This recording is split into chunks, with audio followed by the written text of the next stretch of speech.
텍스토머 정품을 꼭 확인하세요. 우리 집 방충망 바꿨어요. 미세벌레 덤벼봐 먼지 모두 덤벼봐 촘촘해서 촘촘만 방충망은 촘촘만 예쁘고 통풍까지 좋아요. 방충망은 촘촘만 주식회사 텍스토머. 텍스토머의 이동식 촘촘망 더블랙이 새로 나왔대요. 미세벌레 덤벼봐 먼지 모두 덤벼봐 촘촘해서 촘촘만 이동식 촘촘망 더 블랙. 떼었다 붙였다 청소도 간편. 이사 갈 때 떼어갈 수도 있으니까. 방충망은 촘촘만 주식회사 텍스토머. 탐라오렌지에서 여름철 감귤을 소개합니다. 황금향. 여름에 감귤이 이렇게 맛있을 수 있네. 탐라오렌지의 황금향. 지금 인터넷에서 탐라오렌지를 검색하세요. 직접 드셔도 좋고 선물용으로도 최고입니다. 전화 주문도 가능합니다. 010-2827-3917 010-2827-3917 김진애 박사님, 여자의 독서 책 읽었어요. 어떠셨어요? 한마디로 여자의 피를 끓게 하는 책? 읽으면서 뭔가 울컥하더라고요. 저도 그런 심정으로 책을 썼습니다. 저는 여자들이 좀 지레 겁을 먹지 않고 살았으면 좋겠어요. 완벽하게 홀로 서기를 바랍니다. 더 멋지게 실수하고 더 근사하게 자라면 좋겠어요. 책을 읽으면 그게 되죠? 여자의 자존감을 깨우는 책 읽기. 여자의 독서. 다산북스.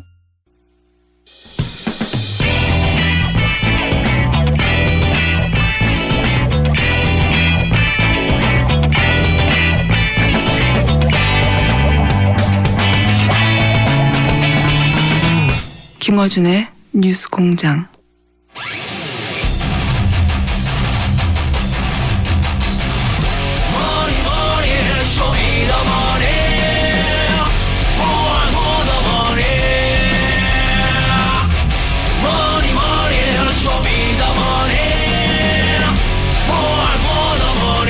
은닉재산 프로파일러 안원구 전 대구 지방국세청장님 나오셨습니다. 안녕하십니까? 안녕하십니까? 벌써 번개. 저희 PD가 얘기 듣다가 자기가 빠져가지고 번개 칠 타이밍을 계속 놓치거든요. 그래서 지금 일단 한번 쳐놓고 시작하겠습니다. 먼저 연습하신 것 같네요. 네. 자, 지난주부터 은닉재산 말고 최근에 터지기 시작한 사건들에 대해서 너무나 직접 당사자라서 얘기하지 않을 수 없는 사안들이 자꾸 있어서 오늘도 이어서 얘기하겠는데, 지난주는 이제 도곡동 땅 실소유주에 관해서 말씀하셨어요. 네. 예, 도곡동 땅의 중요한 이유는 도곡동 땅의 실소유주가 다스의 실소유주고 다스의 실소유주가 결국 BBK의 실소유주다 연결되기 때문에 굉장히 중요한 사안인데, 근데 이제 도곡 땅의 실소유주는 이명박 전 대통령이라는 전표를 보시는 바람에 우여곡절 끝에 감옥까지 갔다 오셔서 지난주에 잠깐 정리를 했고요. 이번 주에 또 불거진 사건 또 안 하려고 그랬는데 최순실로 넘어가려고 그랬는데, 이번 주에는 노무현 전 대통령을 결국은 지금까지 얘기한 표적 수사라고 이제 의혹을 받고 있는 태강 실업 세무조사. 요 태강 실업 세무조사 때 이 조사를 하라고 지시받은 당사자입니다. 청장님이. 그렇습니다. 사건의 핵심 중에 있으셨어요. 그래서 누구보다 정확하게 이 사안을 말씀하실 수 있는 분이기 때문에 국정조사를 할 필요가 없습니다. 여기서 저희가 자체 국정조사를 하는 것으로. 자, 우선 태광실업 세무조사는 사실은 명백한 표적 수사다. 표적 정치 보복 수사라고 봐야죠. 왜 그러냐. 자, 간단히 요약하면 당시에 노무현 전 대통령의 노무현 전 대통령과 관련이 있던 박연차 회장에 대해서 찍어서 사실은 그런 식으로 세무조사할 사안이 아니었는데 찍어서 털어본 거 아닙니까?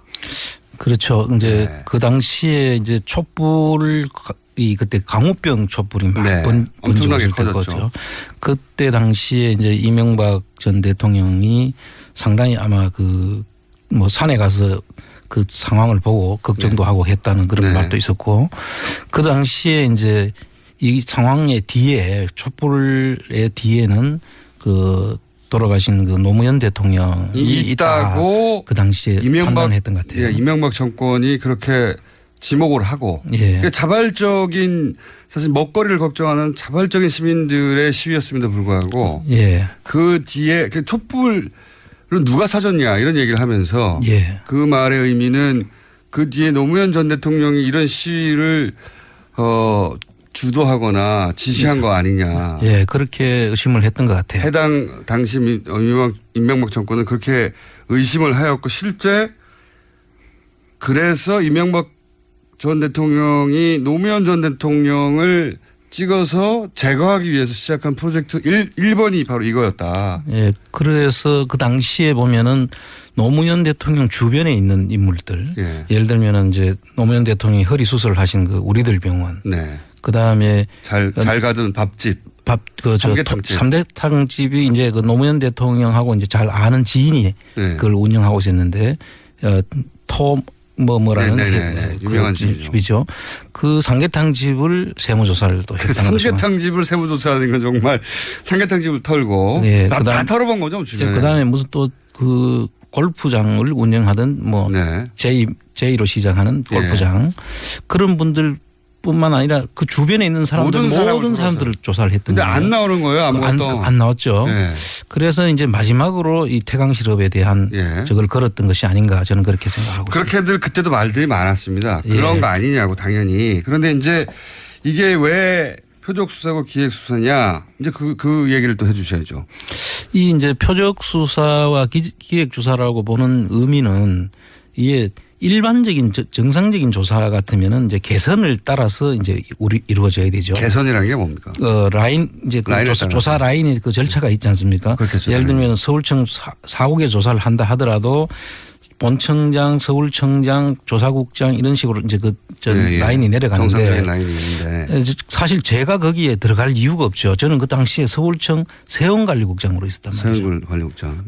휴가가 있던 저를 휴가 중에 저를 불러가지고 갑자기 불러서 본청장실로 그것도 저는 그때 당시 소속이 서울청 세원관리국장이니까 정상적인 지시 같으면 서울청장한테 지시가 내려와야 되고 서울청장이 저를 불러가지고 지시를 하는 게 그게 순서죠. 그리고 이 사안을 조사할 위치에 있지도 않으셨잖아요. 그렇죠. 그리고 조사국장이 아니었기 때문에 조사와 관련된 이야기를 할 계제가 안 됐죠. 그러니까 청장이 그 보직이 있지 않은 사람을 직접 부른 거 아닙니까? 그렇습니다. 그것도 휴가 중에 그 일요일 날로 기획을 하는데요. 갑자기 전화 온 거죠. 갑자기 전화가 와서 이제 청장실로 올라오라고 해서 정말 그 가기 싫었지만 그럼 뭐 오라고 하니까 상사가 오라 그러니까 또 가야 된다고 생각해 갔는데 가셨어요. 갔더니 이제 태강실업 세무조사를 해야 된다. 이 태강실업 세무조사해야지 노무현을 잡을 수 있다. 실제 그런 이야기를 했죠. 그 자리에서? 직접 들으신 얘기예요? 직접 들은 이야기죠. 그래서 번개. 또 우리 잡을 수 있어요. 그래서 한 발로 번개.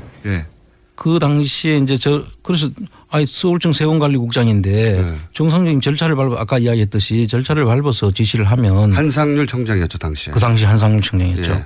그래서 들어가서 이제 그렇게 이제 소극적인 저항을 했죠. 그 절차를 밟아달라. 소극적인 저항을. 그랬더니 아니 청장이 지시를 밟아주면 될 거 아니냐 이런 거예요. 그렇지만 사실은 조사국장이 아닌 사람한테 하락하면 그 일을 맡기는 그 정당한 의미가 있어야 되잖아요. 그렇죠.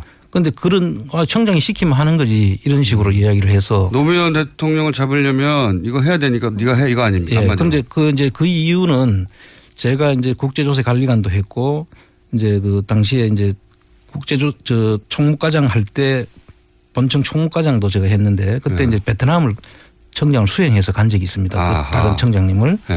그래서 그분들하고 이제 베트남 청장을 제가 이제 여러 번 이제 제가 만난 적은 있습니다.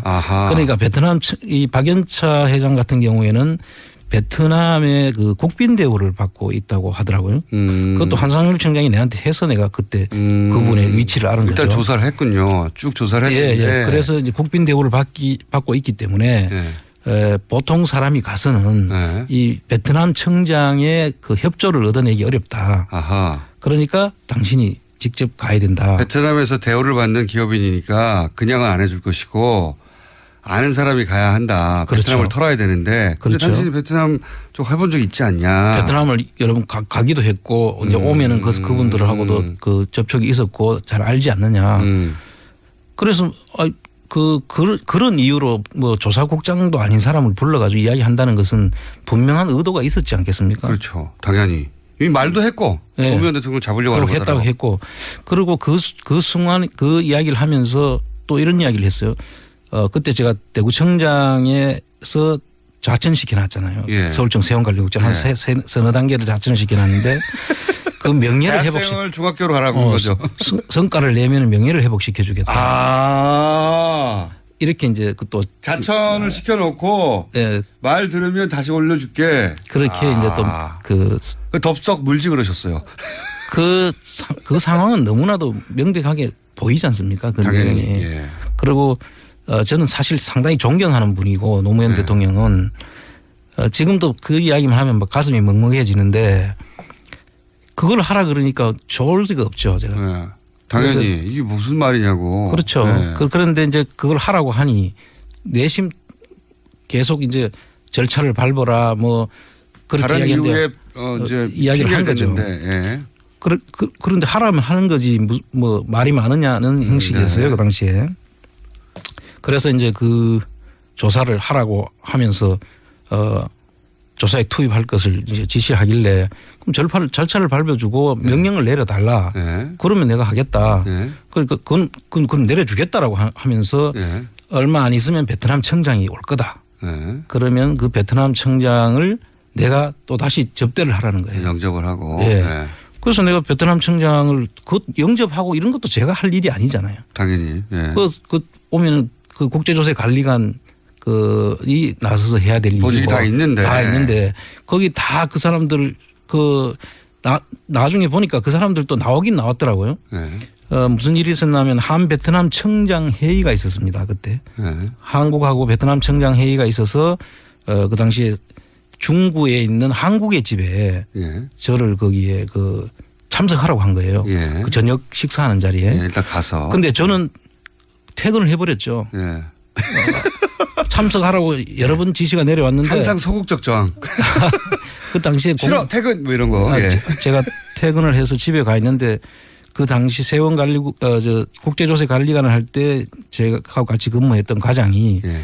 몇 차례에 걸쳐가지고 계속 독촉 전화가 옵니다. 빨리 참석하라고. 청장이 이제 명령했겠죠. 빨리 그렇죠. 그래서 실제로 한상윤 청장이 나를 계속 빨리 오라고 한다고 지시가 떨어졌다. 그래서 오라고 해서 제가 그때 가면은 이제 술을 먹을 걸 알고 이제 집사람 차를 타고 저는 이제 운전을 할 수 없는 상황이 될 거니까 소극적으로 가셨어요. 예, 갔어요. 네. 그 자리에 이제 앉아가 있는데 이제 베트남 벌써 가니까 건하게 이제 그 저녁 자리가 이제 벌어져 있습니다. 그래서 그 자리에 제가 참석을 했는데 이게 나중에 저를 거기에 투입하지 않았다고 베트남 세무조사에 박연차 태강실업 세무조사에 저를 투입하지 않았다라고 한상유리가 계속 그렇게 이야기를 합니다. 아 나중에 이게 문제가 되니까 이제 정치적 세무조사로 이제 이게 저희가 참석했다는 자체가 이제 정치적 세무조사로 의심받을 수 있는 부분이죠. 그렇죠. 처음부터. 예. 둘 사이에만 얘기했을 때는 두 사람이 얘기 안 하면 되는데 그렇죠. 그 자리에 간 순간부터는 누구나 다 알 수 있으니까. 그렇습니다. 그 자리에 투입하지 않았다고 나중에 거짓말을 했어요? 다 거짓말하고 검찰에서 나중에 한상률 청장이 검찰 조사를 받게 되는데 미국에 도망갔다 다시 와서 전자 조사받을 때 제가 그때 참고인 자격으로 한상률 피의자의 안원구인 참고인 자격으로 제가 가서 대질신문을 요청을 합니다. 제가. 대질신문. 그래서 그 대질신문에는 영상이 지금도 있습니다. 네. 그래서 그 자리에서 계속 제가 그 자리에 올 수도 없었고 오지도 않았다고 계속 부인을 하고 그전 사전 그 검찰 조사에서도 그 부인을 했었더라고요. 보니까. 그런데 그 자리에서 만나서 대질을 하는 과정에서 자기도 모르게 제가 거기에 참석할 수밖에 없었던 거를 설명을 하는 과정이 나와서 그 모든 것이 이제 다 거짓말 했던 것이 오히려 자기가 거짓말이었다는 것이 들통나는 그런 사건이 생깁니다. 재밌네요. 예. 그 내용이 뭐냐면 예. 저를 계속 그 베트남 그 조사에 안흥구는 세원관리국장이고 밖에서 보면 제가 거의 전혀 참여할 이유가 없는 거죠. 그렇죠. 그 조사할 이유도 없고. 조사할 이유도 없고 그것도 베트남 그 청장이 왔는 자리에도 제가 가서는 안 되지 않습니까? 예. 그런데 거기에 갈 수도 없었다라고 계속 부인을 했는데 그 자리에서 이런 이야기를 합니다. 내하고 그러니까 안흥구하고 그 베트남 청장이 얼굴을 마주 보는 순간 서로 잘 모르는 것 같아서 결국 저를 베트남 세무조사에 투입하지 않았다. 이제 그 말을 해버렸군요. 이렇게 이야기를 합니다. 그러면 그 자리에서 나를 보는 두 사람이 만나는 걸 본 당사자는 자기지 않습니까? 예. 그럼 내가 거기에 그 자리에 엎쳤다는 이야기는 다 거짓말이 돼버리죠. 그러니까 이제 거짓말을 하다가 부인해야 될 게 거짓말을 나으니까. 그렇죠. 부인하다가 어떤 부분은 해명을 하는 과정에서 이렇게 드러나 버렸군요. 그렇습니다. 네. 그래서 그 뒤부터는 뭐 저를 투입하려고는 했는데 그 뭐 날짜는 다르다 뭐 언제 뭐 이런 이야기를 하면서 변명으로 투입했다는 사실은 시인을 하게 되죠. 그렇군요. 이게 이제 원래 태광실업은 중소기업 재기 600위권 중소기업이었고 또 부산에 근거했기 때문에 서울 지방국세청장의 조사 사국에서 특별 세무조사 하는 것 자체가 이미 그렇습니다. 적시적이다. 그거는 이제 교차조사라는 그 명목으로 했다고 하죠.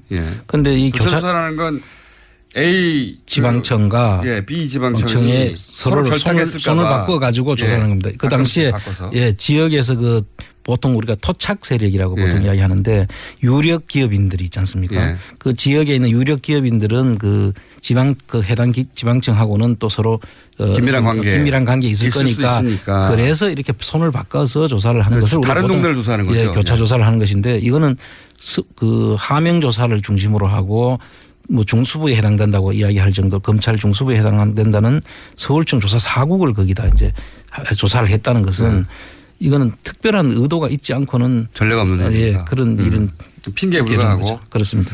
그때도 문제가 됐었죠. 그리고 나서 또 표적 수사라고 할 만한 또 다른 근거가 있습니까? 뭐 천신일 이야기도 나오던데. 예, 그 당시에 보면은 그 천신일 씨라고 그때 유명했죠. 그 이명박 전 대통령하고 그 학교 동기인가 이런 분인데 그분이 특별히 부탁을 했다는 거예요. 그분하고 이 박연차 회장하고는 상당히 가까운 형제가 같은 그런 사이라고 하더라고요. 그런데 그분이 특별히 부탁을 하고 했는데도 이 조사는 계속 진행이 됐다. 아하. 그러니까 박연차 회장도 나름 이명박 전 대통령과 가까운 사람을 통해서 로비를 하긴 했군요. 그렇죠. 예, 하긴 했는데 그게 안 통하더라. 그것조차도. 전혀조차 안 통했다는 이야기는 그보다 더 큰 힘이 작용했다는 거죠. 천신일 회장보다도 더 힘센 사람이 한 게 아니냐. 그리고 나서 그러면 청장님은 그런 식으로 해서 부인하고 뭐 소극적으로 저항하고 안 한다고 해서 결국은 안 했다고 하면 실제 태광실업 세무조사에 참여했던 분들의 이유는 어떻습니까? 그분들은 다 승승장구했죠. 그 당시에 이제 조사 라인에 있었던 분들 또 그 밑에 그 라인 선상에 있었던 실무자들까지도 아마 그 이후에 그 인사 경로를 보면 아마 다들 그 승승장구한 걸로 그렇게 나와 있습니다. 승승장구. 그러니까 시키는 대로 했던 사람들은 뭐 승진하고 좋은 자리 갔군요. 그렇습니다. 예, 그거는 뭐 결과로 나오는 거니까요. 네.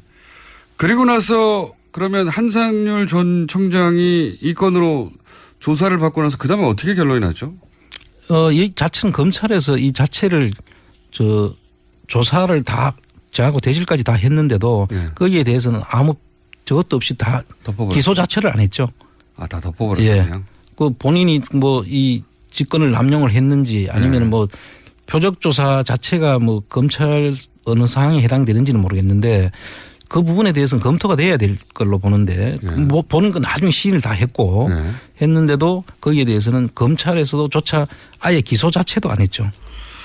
당시는 이명박 전 대통령이 집권하고 있을 때니까요. 사실. 그 당시에 조사를 검찰 조사의 그 요지는 안홍구의 거짓말을 만들기 위한 조사였어요. 아, 실제. 그러니까 피의자는 한상률이었고 참고인이 안홍구인데 실제로는 저의 거짓말을 입증하는 조사였던 거죠. 그래서 그 당시에 검사가 이제 저한테 와서 하는 이야기는 자기들이 볼 때는 저의 말이 100% 다 맞다. 그러나 나중에 사석에서 한 말입니까? 네. 검찰청 내에서 저한테 한 이야기입니다. 어쨌든 조사 받을 때 아니고 조사 끝나고 나서. 그렇죠. 조사 끝나고 나서. 그런데 그 이야기를 하고 난 다음에 그 자기들도 어쩔 수 없이 이렇게 할 수밖에 없다는 걸 이해를 좀 해달라고 저한테 그렇게까지 당부를. 검사도 당시 하명 조사를 하고 있었던 거군요. 그렇게 봐야죠. 예, 한상률 전 청장도 하명 조사를 했던 것이고, 청장님도 하명 조사를 당해가지고 결국은 감옥 가시죠. 예. 감옥 가시는데 그러면 한상률 전 청장은 피의자였지만 형식은 피의자였지만 면제해주기 위한 것이죠. 면제부 조사였다는 것이 거의 제가 그 당시에 받은 느낌이 확실한 것입니다. 결과도 그렇죠. 예. 실제로 그 조사 이후에 소위 다 털리고 나서 털어지고. 예, 이거 말고도 많이 있었거든요. 이거는 그냥 태광실업 세무조사였을 뿐이고, 그 외에 그 혐의 사항들이 많았는데, 그 내용들도 다 사실은 다 밝혀졌죠. 다 밝혀졌는데도 무슨 연유인지 그 당시에 미국 가 있는 동안에 받았던 고문료 7억 5,900만 원인가. 고문료라는 걸 좀 설명해 주십시오. 고문료는 기업에다가 자문을 하고 거기 대가로 받는 돈인데 그렇죠. 그 한국에 있지도 않는데 미국에서 그 돈을 받았다는 거 아닙니까?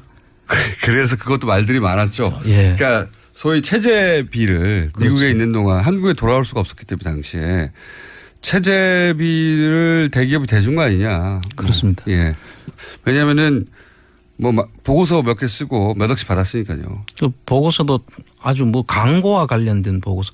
본인이 광고에 그렇게 전문가인 줄 저는 몰랐어요.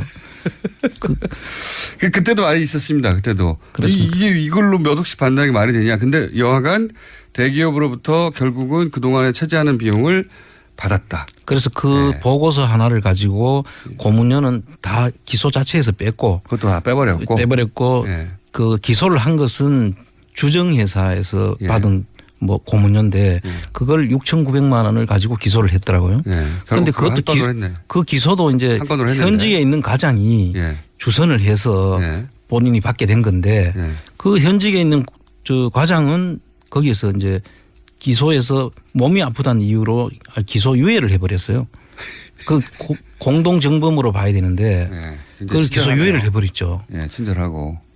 그러니까 그 실제로 주관했던 그 직원을 기소를 유예해버리니까 당연히 그 자체 결과는 뻔하지 않습니까? 그래서 그 결과를 무혐의를 받았다고 주장을 하더라고요. 그리고 나서는 결국 당시에 한상률 전 청장이 새누리당 공천을 받으려고 했다는 얘기도 그때 당시 있었습니다. 실제로 공천을 거의 다 받는 것으로까지 알려졌는데 하루 전날 바뀌었다는 이야기를 기자로부터 들었죠. 왜 하루 전날 바뀌었는지 저는 모르겠어요. 이제 본인은 당선 가능성이 있을지 모르나 다른 사람들한테 영향을 준다. 그러니까 이게 그때 이제 돌던 이야기는 한상률 전 청장이 이렇게 해서 국회의원까지로 재등장하게 되면 다시 이야기가 불거진다. 그렇죠. 그러려면 본인은 모르겠으나 다른 입 후보자들 그 사람들한테 그 영향을 미치게 돼서 오히려 전부 다 낙선을 할 가능성이 있으니까. 노무현 전 대통령 표적 수사의 당사자가 국회의원까지 다시 되면 그 사안으로 당시 총선이 그 논란으로 다시 이제 휩싸일 것이고 그러면 불리하다 이런 판단이었다고. 예, 그렇게 들었습니다. 예. 그런 이야기들이 있었습니다. 근데 정확한 이유는 모르고 그런 추정들이 많이 나 있었죠. 그렇습니다. 예. 지금 본인이 직접 연루됐던 태광실업 세무조사, 기획조사에 대해서 얘기하고 있는데 그럼 이걸 누가 했을까요? 누가 이걸 지시했을까요? 그 지시를 당시에 이제 한상률 청장하고 이명박 대통령이 독대했다는 얘기는 여러 번 독대를 한두 번 했다. 예. 그리고 나중에 조사 결과는 그거를 민정실을 패스를 해버린 거예요. 뭐 요즘 뭐 코리아 패싱 뭐 이런 이야기를 많이 하는데 사실 민정 패싱을 한 거예요. 그러니까 민정에서 상당히 그걸 불만이었고 그걸 국세청에다가 이의를 제기했다라고 하는 그 조선일보 기사가 그 당시에 있었습니다. 그래서 그걸 보면 직접 둘이가 다이렉트로 이야기했는 것 같고 그거를 뒷받침하는 그 두 사람의 전화를 제가 옆에 있을 때 봤습니다. 아, 그래요? 예. 그러니까 이명박 전 대통령과 한상률 청장이 다이렉트로 통화하는 내용을 직접 들으셨다고요? 그렇죠. 저하고 단 둘이 있는 자리에서 그 전화를 받는데 이제 그때 뭐 추정을 할 수밖에 없긴 한데 전화를 내가 듣지는 못했으니까 손을 이렇게 엄지손가락을 이렇게 지켜듭니다. 이 전화가 여기하고 통화하는 거다라는 식이죠. 그래서 그 국세청장이 여기라고 할 때는 뭐 재무부 장관이겠어요? 아니면 대통령밖에 있을 수 없잖아요. 그래서 제가 그때 추정하기 나와 그렇게 저는 인식을 받아들였죠. 그렇게 알아들으라고 얘기하는 그런 전화가 두 번 있었어요. 그런 전화가? 네. 네. 사건 현장에 많이 계셨군요. 그렇습니다. 자, 요거 할 얘기 더 있어요. 예, 요거 할 얘기 더 있는데, 태광 실업이 표적 기획 세무조사였던 것은 그 출발부터 아예 한상률 청장이 당시 안원구 청장님에게 노무현을 잡기 위해서 이걸 시작하는 거라고 말하는 순간. 네, 그렇죠. 말했다는 것으로부터 이미 알 수 있는 내용. 네. 그거 직접 들으신 거 아닙니까? 그렇습니다. 요 사안은 저희가 아직도 뒷부분이 많이 있습니다. 오늘은 여기 1부 하기로 하고요. 다음 주에 나머지 2부, 흥미진진한 2부가 좀 남아 있습니다. 그 사건의 현장에 많이 계셨어요. 네. 최순실 은닉재산 추적하는 것은 그 다음 시간에 또 이어서 하기로 하고 태광실의 표적조사에 관한 것은 오늘 1부 여기서 마치도록 하겠습니다. 지금까지 번개 한 번밖에 안 했네요. 네. 그렇습니다. 안원구 전 대구지방국세청장님이었습니다. 감사합니다. 감사합니다. 아, 또 떨어졌어. 너 또 입사 시험 봤어? 아니, 차량용 핸드폰 거치대 말이야. 여러 개 사봤는데 실패의 연속이야. 떨어지고 시야 가리고 운전석에서도 멀고 뭐 좋은 거 없을까? 싼 것만 찾으니까 그렇지. 제대로 된 거 하나 사서 편리하게 쓰는 게 더 낫지. 그런 게 있어? 그럼 있지. 1, 2, 3 할 때 2. 힘 세다 할 때 힘. 2 힘. 2 힘? 2배로 힘이 세다는 건가? 네이버 검색창에 2 힘을 검색해보세요. 오빠, 우리 어디 가는 거야? 정수 가지. 와, 우리 말 타러 가는 거야? 그렇게 좋아?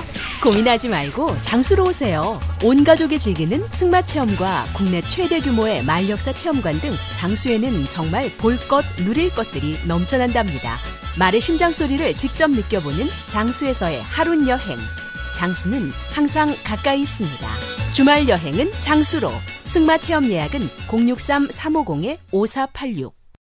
반지 벤지 반지 벤지 벤지 벤지 벤지 빼뺀지 빼뺀지 반지 벤지 반지 벤지 반지 벤지 오빠 나랑 무슨 게임 할 거예요? 벤지 벤지 빼뺀지 뺀뺀지 오빠는 마법사 업데이트.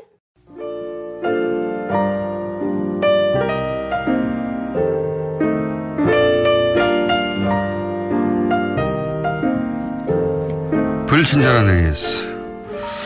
오늘 문자는 어르신들이 뉴스공장을 많이 듣는다는 문자가 좀 많이 왔네요. 어제 이태원 횡단보도를 건너는데 허리에 라디오를 찬 할아버지가 걸어가시는데 몸에서 뉴스공장이 흘러나오고 있었습니다.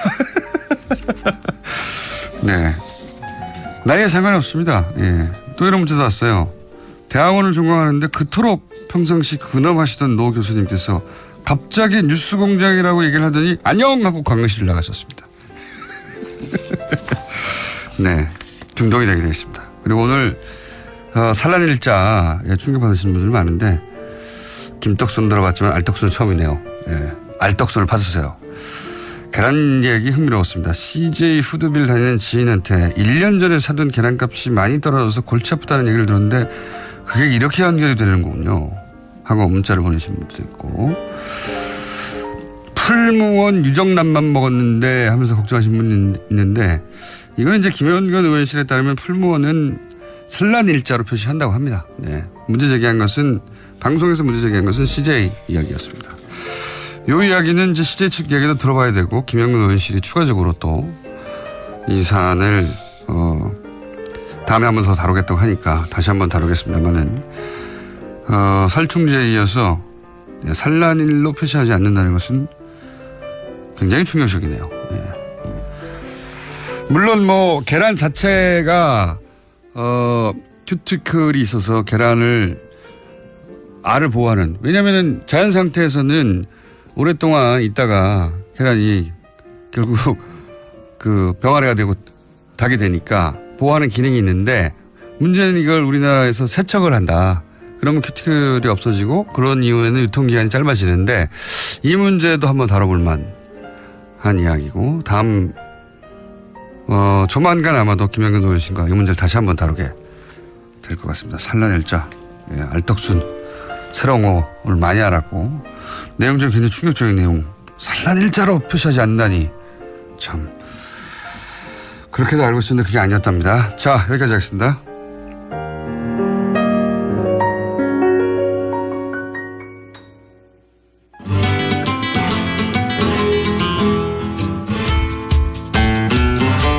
자, 황교익 선생님 나오셨습니다. 안녕하십니까? 안녕하세요. 네, 요즘 먹거리 이슈들이 너무 많이 나오니까. 그러니까요. 예. 먹거리, 예전에는 식약처가 이게 뭐랄까요, 저 구석에 있는 부처 취급을 받았는데, 요즘은 관심 대상이에요. 그렇죠. 예. 관심 많이 받고 있어요. 그래서 식약처장을 하고 싶다고 그러셨구나. 제가 김우준 정부에서 제가 해야 될 제가 한참 탄핵 기간 중에 저희 PD들하고 그 출연진한테 다 이제 보직을 나눠줬거든요. 그때 저희 PD한테는 MBC하고 KBS 줬고요. 또 해 하고 줬고요. 제가 황 교수님한테 뭐 원하시냐고, 김어준 내각에서 그랬더니 안 한다고 하시다가 식약처장 정도 그때까지만 하더라도 저는 소박하시다고 생각했는데 그게 아니었어요. 그 먹을거리 문제와 관련해서 가장 그 첨예한 것들을 정리해 줄 수 있는 데가 사실 식약처죠. 그래서 로비도 많이 들어올 수 있겠어요. 로비가 아니라 보다 건강한 음식, 좋은 음식들을 먹게 해주려 그러면 사실 식약처가 해야 되는 역할이 굉장히 크거든요. 표면적인 이유고, 거기 뭐 대기업들이 와가지고 그 식피아라 그러죠. 식피아의 문제가 기업과 그 정부와의 관계가 끈끈하게 맺어져 있는 데가 보통 이제 식약처 이야기를 해요. 그래서 그 관계도 좀 정리. 지금 그 김현건 의원이 했던 그것도 사실 이제 식피아의 하나의 맥락에 있는 거라고 이렇게 볼 수가 있는 거죠. 민정수석에 보고했다는 메모가 있는 바람에. 그렇죠. 그것도 그 보고서에 괄호치고 있었대요. 괄호치고 민정수석에서 연계하라고 했다. 저 그 굉장히 궁금해가지고 연초부터 계속 왜 이게 민정수석에 보고됐을까 했는데 오늘에서 의문의 일부가 풀렸습니다. 근데 지금 김영건 의원이 굉장히 중요한 이야기들을 하셨는데, 혹시 또 이게 달걀 소비에 또 영향을 미칠까 하는 그런 또 걱정도 있거든요. 네. 그러니까 통계한 잘못 오해한 부분도 풀어주실 것이고. 그렇죠. 네. 그거는 네. 또 김영건 의원님이 또 잘 풀어나가시겠죠. 그러니까 근데 이게 이제 뭐랄까요, 일반인들한테 확 와닿는 것이 중간 과정 생략하고 일단 산란일자가 아니라는 거. 다른 나라에서는 상식으로 생각해 보면 닭이 낳는 순간 찍어야 될 것 같거든요. 그렇죠. 예. 그런데 보관을 한다고 하더라도 그 달걀이 뭐 상하거나 뭐 이러지는 않거든요. 당장 상하지는 않겠죠. 세척을 하지 않고 보관을 할 경우에는 그냥 살아있는 상태로 그냥 그렇죠. 있는 거니까 그렇게 걱정할 필요가 없는데, 세척 이후에는 이제 조금 문제가 생겨요. 그렇죠. 그래서 세척 이후에는 이제 냉장 유통을 하게끔 그렇게 되어 있는데, 세척 이후에 냉장이 잘 안 되는 경우가 있으니까 이제 거기에 대한 걱정들은 예전부터 좀 있었죠. 예전부터 있었는데 저희는 전문가들이나 알고 저희는 처음 한 거죠. 산란일자 아닌 것부터 해가지고 처음 한 겁니다. 처음 한 것이고 그리고 이게 그거만으로 끝나는 것이 아니라 생각해 보면 대기업이 연루될 수도 있겠구나라는 생각도 하고 대기업이 연루됐다면 이 박근혜 정권 하에서 대기업과 정치권의 유착 때문에 큰 문제가 되어 왔는데 한국에서는 그 식품과 대기업이 이렇게 큰 관련이 있죠. 그러니까 한국의 식품 산업이 짜여질 때 아예 처음부터 이제 대기업이 그 식품 산업에 적극적으로 관여하게끔 그렇게 짜여지거든요. 그러니까 1960년대에 식품 산업 근대화해 나가는 게 그때 뭐 위생 문제 뭐 이런 게 굉장히 많았어요. 그래서 그걸 정부에서 자잘한 기업들을 대상으로 일일이 관리한다는 게 정부의 힘으로는 좀 당시만 하더라도 정부 사이즈나 뭐. 그렇죠. 그래서 기업들, 큰 기업들한테 이 식품들을 알아서 제조해서 하게끔 하는 이게 그때 당시에 어쩔 수 없는 선택이었다고 저는 당시만 하더라도. 그러다 보니까 이제 지금 너무 편중돼 있다는 것은 확실해요. 그래서 그렇죠. 이 구조를 그렇다고 해서 지금 식품 대기업들한테 이 일을 갖다 떼내게 한다는 것은 불가능한 일이고요. 그래서 조금 좀 현명한 그런 일들을 좀 만들어 산란일자가 포장일자 기준이 된 연유가 다른 나라에서는 아닌데 생각해 보면 농가에서 그걸 요구했을 일은 없거든요. 농가는 산란일자 찍어도 돼요. 자기들은 생산했고 찍어버리면 되는데 유통 쪽에서 요구했을 가능성이 대단히 높은 거죠, 사실. 굉장히 복잡해요. 그 달걀 가격의 계절 진폭을 또 어떻게 할 거냐 뭐 이런 것들 복잡한 문제가 또 나오거든요. 복잡한 거 알고 싶지 않습니다. 산란일자를 찍어주세요. 가격 값싸게 달걀을 먹게 만드는 방법 그것까지도 같이 궁리를 해야 됩니다. 알겠습니다. 자, 오늘 주제 벌써 뭐 몇 분 써버렸네. 그러니까 오늘 주제는 뭐죠? 그 달걀 문제로 해서 또 하나 이슈가 나온 게 이게 친환경이죠. 네. 친환경. 그래서 지난번에 친환경 이야기를 좀 했었어요. 친환경은 환경에 좋으라고 하는 거다. 사람이 아니라. 그렇죠. 근데 우리나라에서 친환경이라는 그 농업에 대해서 관심을 가지기 시작하는 게 1980년대 들어와서 약간 생기기 시작하고요. 1990년대 이제 이 생각이 크게 번지고 정책 으로 이 친환경 농법에 대한 그 지원들이 이루어집니다. 이 과정들이 유럽의 경우하고 거의 같이 이렇게 맥락을 이루는데 친환경이라는 그 농법이 유럽에서 크게 정책적으로 보호하려고 했던 이유는 그 신대륙에서 나오는 그 값싼 농산물에 신대륙을 대한 하면 북미 남미 그렇죠. 특히 미국에서 나오는 그 작물들에 대한 방어 장벽을 세우는 것의 일종이거든요. 워낙 대량으로 해야 되니까. 그렇죠. 미국은 뭐냐 비행기로 농약 뿌리고 뭐 이러는 것들 다 하니까 그러니까 유럽에서는 그런 것이 아닌 그보다 친환경으로 이렇게 하다 보면 이게 방어 상대적으로 경쟁력을 갖다 확보할 수 있을 것이다라는 거였죠. 근데 그 생각이 우리한테도 이렇게 전달이 돼요. 근데 유럽과 우리는 자연 환경이 다르다라는 것까지도 좀 생각을 했었어야 되는데 그냥 친환경 농법 그 자체가 우리한테 극히 유리할 것처럼 이렇게 판단을 한 것에 조금 문제가 있죠. 그러니까 유럽의 경우에는 일단 뭐 식량 작업률은 전체로 보자 그러면 뭐 100% 다 넘어가고요. 자연 환경이 농사 짓기에 너무나 좋죠. 뭐 이탈리아나 프랑스나 뭐 이런 데 가보면 독일 그냥 겨울 그렇게 춥지도 않고요. 프랑스 남부 같은 데 가면 뭐. 겨울에 그냥 뭐 소복소복하게 그냥 비 오고요. 여름에 그렇게 온난 덥지도 다습. 않고요. 태풍도 없고요. 땅도 아주 거름지고요. 그런 땅에서는 그냥 그 농약 비료 뭐 이런 거 안 치고 그냥 해도 그냥 다 농사를 잘 지을 수 있는 데죠. 그러니까 친환경에 대한 비용이 그렇게 크게 발생하지 않는 데입니다. 그래서 실제로 유럽에서는 친환경 농법의 농산물이라 하더라도 그렇게 가격이 높지가 않아요.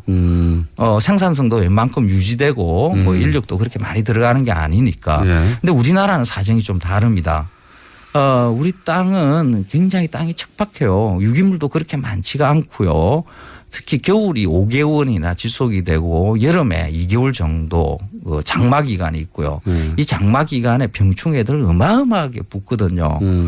이런 그 화목한 이런 자연 환경에서 농사를 지어나가는 것 자체가 사실 힘들거든요.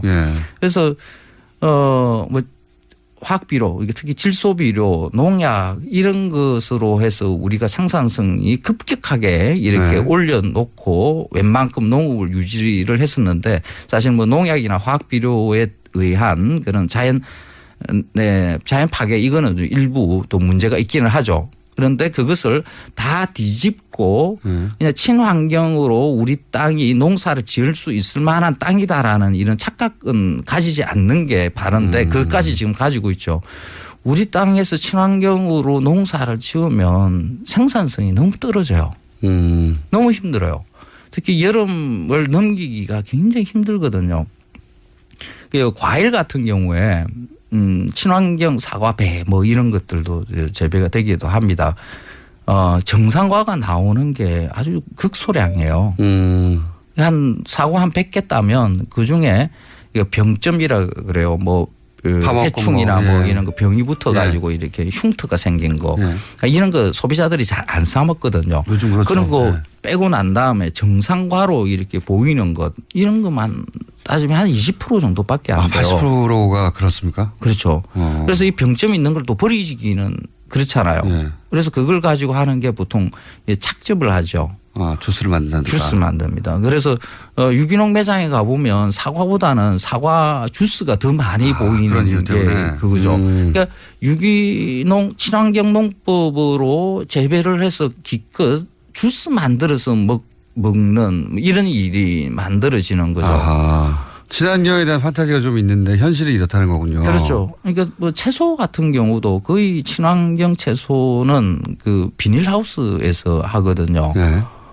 노지에서는 사실 힘들어요. 친환경 한다는 게 그냥 그 여름에 이런 고온다습한 데서는 그냥 병충해 그냥 막 다 붙습니다.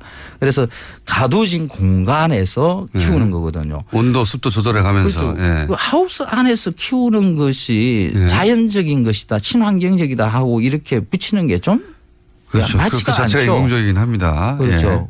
오늘의 벌써 1분밖에 안 남았습니다. 그래요? 이러다가 또 끝날 것 같아서 오늘의 핵심 요지는 그렇다면? 그래서 우리의 환경에 맞는 우리의 자연 조건에 맞는 농업이 무엇인가에 대해서 조금 이제 진지하게 생각해 볼 필요가 있지 않는가. 친환경만이 답이다라고 이때까지 해왔던 무슨 그런 정책들에 대한 반성이 좀 있어야 되지 않는가 하는 거죠. 그리고 그 관행농으로 재배되는 농산물도 다 안전한 거니까 항상 친환경이 좋다는 그 뒤에는 관행농의 농산물은 안 좋은 것이다라는 이런 것까지 같이 붙어 있거든요. 그렇죠. 그렇지 않습니다. 관행농의 농산물도 다 잔류농약 검사하고 다 해서 안전한 농산물이거든요. 그래서 거기에 대한 조금 편견도 이제 버릴 때가 되지 않았는가. 지나치게 관행농에 대해서 폄하하지 말아야 하고 우리 토양에 맞는 농법이 사실은 아직은 없는 셈이다. 이런 거네요. 그렇죠.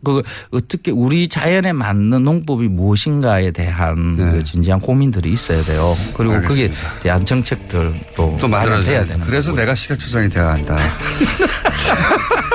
황교익 선생님이었습니다. 감사합니다. 고맙습니다. 월요일 뵙겠습니다. 안녕.